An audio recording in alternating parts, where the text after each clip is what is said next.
I wanted to make a video to pay homage just to some of the inspirations for me as far as player development. So as a head coach now, I tend to delegate a lot more of my player development than I have in the past, but it's still a major focus of mine. I love getting in the gym with my guys, and with that being said, there's a lot of coaches and trainers, if you want to call them, that I pull from. And today I just wanted to kind of highlight 5 of those guys, starting with Alex Sarama. He is not one that I know personally, but Alex Sarama had his own Italy prep.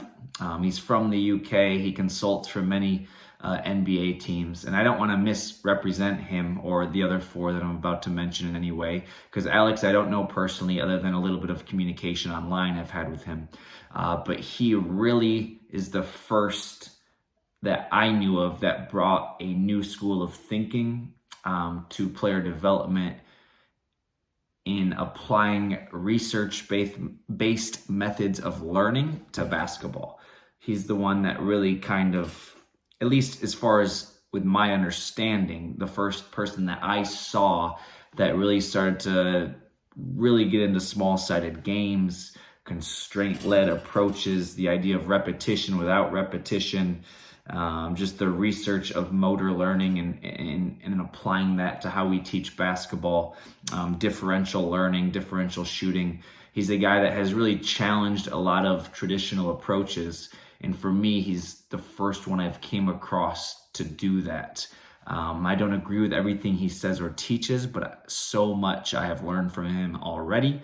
I don't think you have to agree with everything that a coach coaches, right? But there's so much that I've pulled from him. I think he's a mastermind, so to speak, in ways that he's just willing to challenge the status quo, and with how coaches are coaching players and player development and training their players, he challenges a lot of those methods, which I appreciate. So Alex Sarama, I'm just giving these guys shout outs and just explaining a little bit about them so that if you are somebody that's a coach looking to pull from someone, you can look these guys up. Or if you're a player looking to add to your workouts, you can look these guys up and try to learn from them. So I would recommend checking Alex out.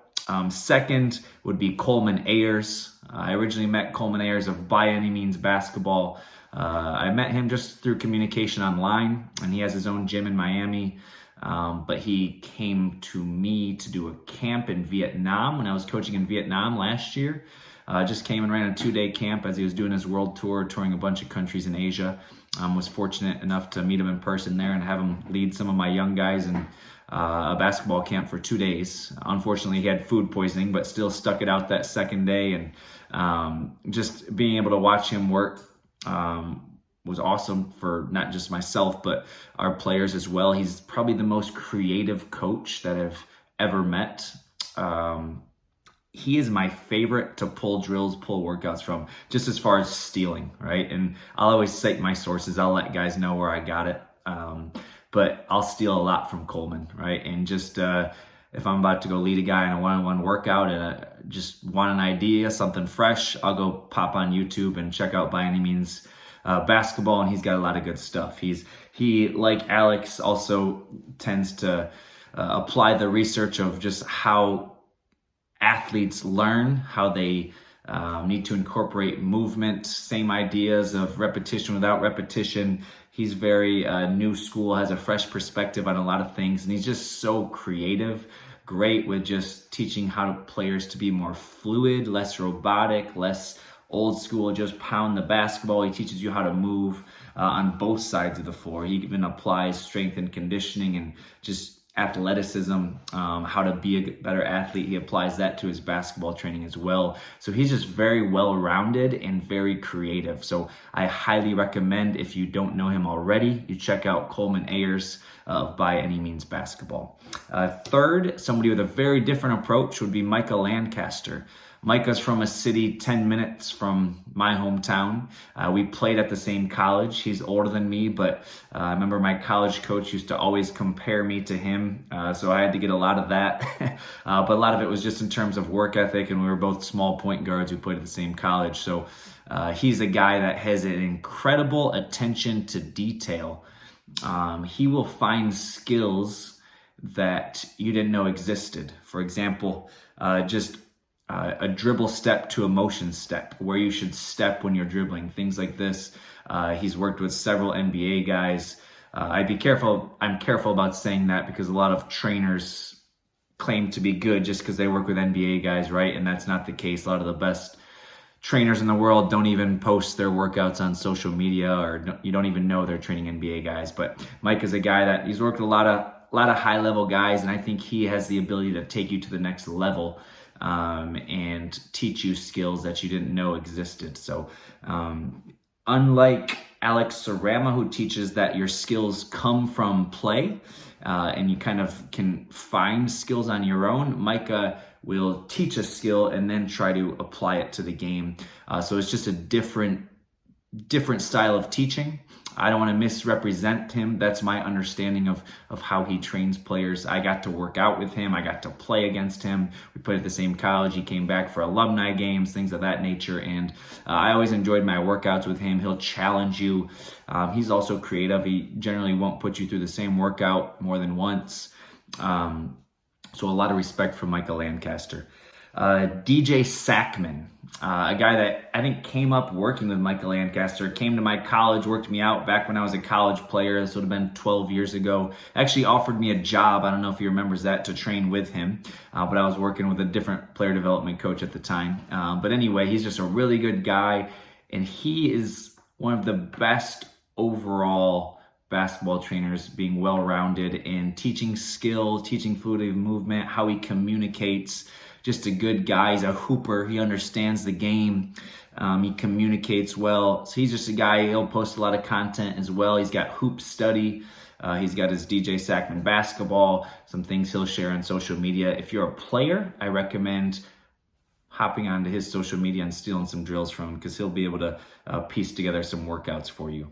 Last but not least would be Jason Otter. I might be a little bit biased here because Jason Otter is somebody I'm close with. I grew up with him. I got to him when I was in 8th grade as a basketball player. So Jason's in his 50s now and he's still doing it. I worked for him for 2 years in college, just traveling the United States, running basketball camps. So I have a little bit of a bias here, but Jason is a guy, he doesn't do as much on social media.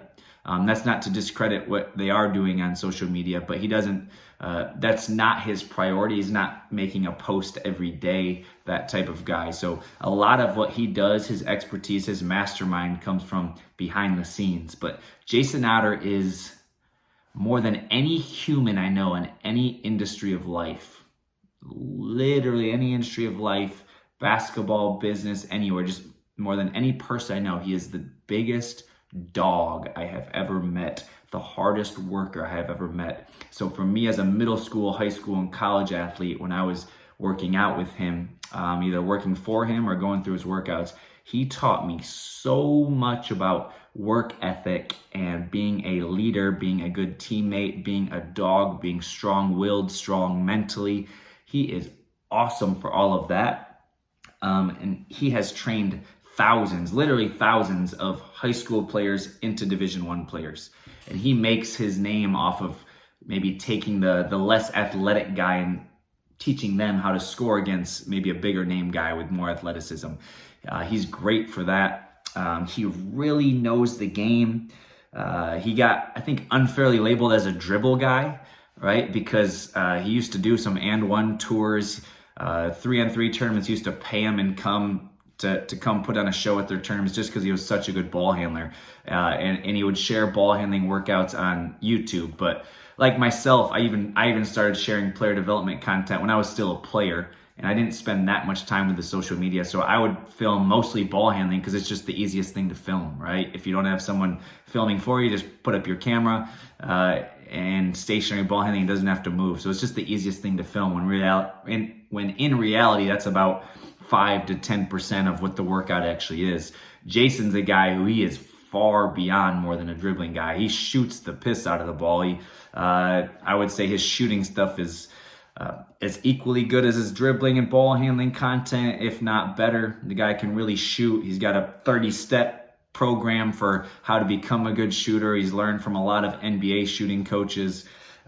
He's a guy who's also trained a lot of NBA players, but he doesn't talk about it or post about that, right? He's just a really, I would say he knows the game more than anybody I've ever been around. So I'm not going to rank trainers, right? I think you can pull from everybody. There doesn't have to be a best to worst, right? But he is as good as it gets. And he has a wife who also coaches, and they're just cut from the same cloth. They call it outer basketball. They run it together, and they are just complete dogs. He's in his 50s now, and he would do a 12-hour, 2-day basketball camp where he's 12 hours back to back, and he's on the court the whole time demonstrating the drills.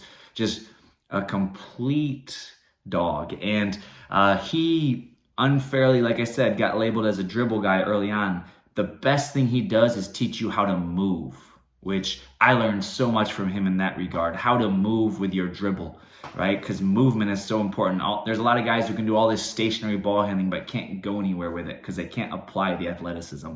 Jason Otter is the best in the business at that. So I tell you this because he doesn't post as much on social media, but if you're able to get to a camp, if you're like a high school athlete, college athlete, a pro, even a middle school athlete, whatever level you're at, if you're serious about basketball and you're in the United States, he runs camps in the summer 90 days in a row. I used to work for him. We would do 3 months straight of camps every single day where he's on the floor 10 to 12-hour days. We might finish a camp in Minnesota at 10 p.m., pack up, drive through the night, set up camp 6 a.m. in Kentucky the next day. And we just do that for 90 days straight. That's how he works. That's how he operates. He's a machine, somebody that I definitely recommend checking out. So those 5, there's many more, but those I would say are my top 5 inspirations as far as just who I take from, who I've learned from, whether they know it or not. A lot of the learning has just come from me following their content online, just seeing what they do, trying to steal drills, steal concepts from them.